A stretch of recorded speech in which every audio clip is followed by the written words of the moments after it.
রমাদান মাস আর কয়েকদিন পরে ইনশাআল্লাহ শুরু হয়ে যাবে। শাবান মাসে আমাদের প্রিয় নবী সাল্লাল্লাহু আলাইহি সাল্লাম বেশি বেশি নফল রোজা রাখতেন। শাবান মাসের শেষের দিনগুলো ছাড়া বাকি পুরো মাসের বেশিরভাগ দিন নবী সাল্লাল্লাহু আলাইহি সাল্লাম রোজা রাখার চেষ্টা করতেন। শুরুর দিকে, মাঝের দিকে প্রায় প্রতিটা দিনই তিনি রোজা রাখার চেষ্টা করতেন।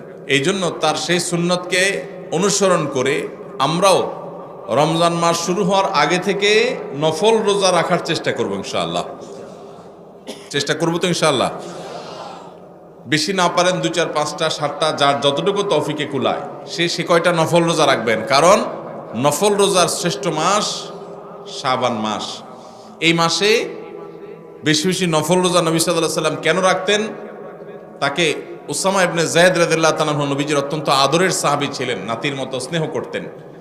তিনি প্রশ্ন করেছেন আল্লাহ রাসূলকে, হে আল্লাহ রাসূল, মালি আরাকা তাসুমু ফি শাবান মা লা তাসুমু ফি গায়রি। আপনাকে দেখি শাবান মাসে যত নফল রোজা রাখেন, অন্য কোনো মাসে এত নফল রোজা রাখেন না। হেতু কি, রহস্য কি, কারণ কি? নবীজি সাল্লাল্লাহু আলাইহি সাল্লাম তখন তাকে বলেছিলেন যে এর কারণ হলো এই রোজা, এই মাসে রাখছি এই জন্য যে এই মাসটাতে মানুষ সাধারণত ইবাদত বন্দেগীর ব্যাপারে উদাসীনতা করে। সবাই অপেক্ষা থাকে, রমজান তো আসছে, রমজান আসলে তো করবই, এই জন্য রমজানের জন্য বসে থাকে। মাঝখান দিয়ে এই মাসটাতে মানুষ আমল ইবাদত ততটা করে না। আবার এই মাসটার আগের মাসটা রজব মাস, সেটা সম্মানিত 4 মাসের একটা। সম্মানিত মাস কয়টা ভাই? 4টা। জিলকদ, জিলহজ, মুহররম, আর চতুর্থটা কোনটা? রজব। এই 4 মাসকে আল্লাহ তাআলা সম্মানিত মাস ঘোষণা করেছেন। তো নবীজি বলেছেন এই মাসটা, শাবান মাসটার আগের মাসটা হলো সম্মানিত মাস, সেজন্য অনেকে একটু ইবাদত বন্দেগীর দিকে মনোযোগ দেয়। আর পরের মাসটা রমজান মাস, সেটা তো বছরের সেরা মাস, সবাই কম বেশি ইবাদতের চেষ্টা করে। মাঝে পড়ে এই শাবান মাসটাতে আমল, ইবাদত, নেকামল এগুলোর ব্যাপারে বেশিরভাগ মানুষ মনোযোগ দেয় না। মনে করো রমজান আসলে একসাথে শুরু করব, এখন আর কোরআন ধরে না। তো নবীজি সাল্লাল্লাহু আলাইহি সাল্লাম বলেছেন এই জন্য আমি এই মাসে নফল রোজা বেশি বেশি রাখি।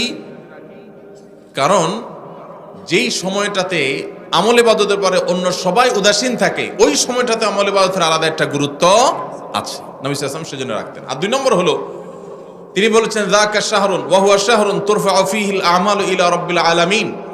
এই শাবান মাস হলো বছরের সেই মাস যেই মাসে বান্দার সারা বছরের আমলনামা আল্লাহর কাছে ফেরেশতারা উপস্থাপন করেন, প্রেজেন্টেশন দেন, রিপোর্ট জমা দেন। নবীজি সাল্লাল্লাহু আলাইহি ওয়াসাল্লাম বলেছেন ফা উহিব্বু আন ইউরফা আমালি ওয়া আনা সাইম। তো আমি চাই আমার আমলনামা যখন আল্লাহর কাছে পেশ করা হবে, আমি তখন রোজাদার যেন থাকি। আল্লাহ যখন আমার আমলনামার দিকে মনোনিবেশ করবেন, তখন যেন তিনি আমাকে রোজাদার অবস্থায় পান, নেকামলের মধ্যে পান। তাহলে আমার রিপোর্ট তিনি অনুগ্রহের সাথে, রহমতের সাথে দেখবেন। এই জন্য আমি এই মাসে নফল রোজা রাখি। তাহলে 2টা কারণ পাওয়া গেল। এছাড়াও এই মাসে বেশি বেশি নফল রোজা রাখলে রমজান রোজা রাখা সহজ হয়, প্রস্তুতিমূলকভাবে প্র্যাকটিস হয়ে যায়। হঠাৎ করে রমজান রোজা শুরু হয়ে গেলে অনেকের অভ্যাস, খাদ্য অভ্যাস একরকম থাকে, রুটিন চেঞ্জ হয়ে যায়, কষ্ট হয়। তো এই মাস থেকে কিছু কিছু রোজা রাখলে রমজান রোজা রাখাটা আপনার জন্য সহজ হবে। আমার নবীজি সাল্লাল্লাহু আলাইহি সাল্লাম এই মাসে বেশি বেশি নফল রোজা রাখতেন। আমি বেশি বেশি না পারলেও অন্তত কম কম হলেও রাখবো ইনশাআল্লাহ। একটাও রাখবেন না এই মাসে, শুধু রমজান আসলে রাখবেন ইনশাআল্লাহ। শাবানে একটাও যারা রাখবেন না নিয়ত করছেন তারা হাত তোলেন। নাই? ওয়াজ মনোযোগ দিয়ে শুনছে, বোঝা গেছে, ধরা পড়ে নাই তো। চালাক মানুষ নরসিংদীর, মাশাআল্লাহ। আমি তো ভাবছি হুদায় 2-4 জন হাত তুলে ফেলবে, কারণ ওয়াজ মাহফিলের একটা রোগ হলো বুঝাও হাত তোলে, না বুঝাও হাত তোলে। আরেক রোগ হলো এইটা, বুঝাও ঠিক বলে, না বুঝাও ঠিক বলে। এইটাও ঠিক, দেখছেন নি? এইটাও বলে ঠিক। আপনারা কি বুঝে ঠিক বলবেন না না বুঝে ঠিক বলবেন? যতক্ষণ থাকবেন মনোযোগ দিয়ে শুনবেন, আগে থেকে নিয়ত করবেন যা শুনবো সেটা বাড়ি নিয়ে যাব, আমল করব, বউ বাচ্চা, মা বোন, অন্য সবার সাথে শেয়ার করব। চেষ্টা করে যাবে না ইনশাআল্লাহ?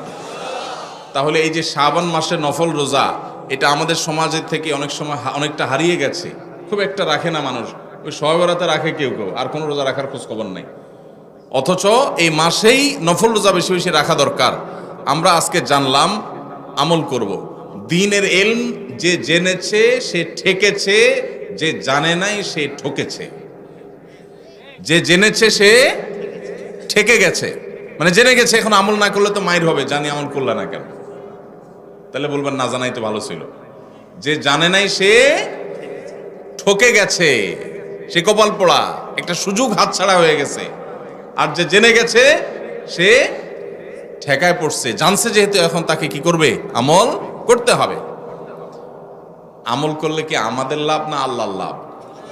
আল্লাহর কোনো ঠেকা আছে? আমরা হলাম পোলাপানের মতো। পোলাপান দেখবেন মায়েরা খাবারের বাটি নিয়ে নিয়ে পিছনে পিছনে ঘুরে, বাবা খা খা। বাবা জিকির করতে করতে বেচারের মুখ দিয়ে ফেনা উঠে যায়, ঘুরতে ঘুরতে শেষ, ছেলে খাবে না, উল্টা ঝাড়ি মারে। ভাবখানা এমন, খাইলে মায়ের স্বাস্থ্য ভালো হবে। আসলে কি তাই? মা বাবা আদর করেন, স্নেহ করেন সন্তানদেরকে, সেজন্য কষ্ট করে হলেও সন্তানকে ভালো জিনিসটা খাওয়াতে চেষ্টা করেন। যদিও আমাদের মায়েদের এই চেষ্টাটা আরো বেশি প্রশংসনীয় হবে, যদি মায়েরা যতটা চেষ্টা করেন বাচ্চাকে খাওয়ানোর জন্য, এর চেয়ে বেশি চেষ্টা যদি করতেন হালাল খাবার দিচ্ছেন কিনা সেই বিষয়ে মনোযোগ দিতে, তাহলে এই সন্তান শুধু সন্তান হতো না, এটা ফেরেশতা হতো। এই সন্তান বাবা মার সবচেয়ে বাধ্যগত সন্তান হতো, এই সন্তান নয়ন জোড়ানোর মতো সন্তান হতো।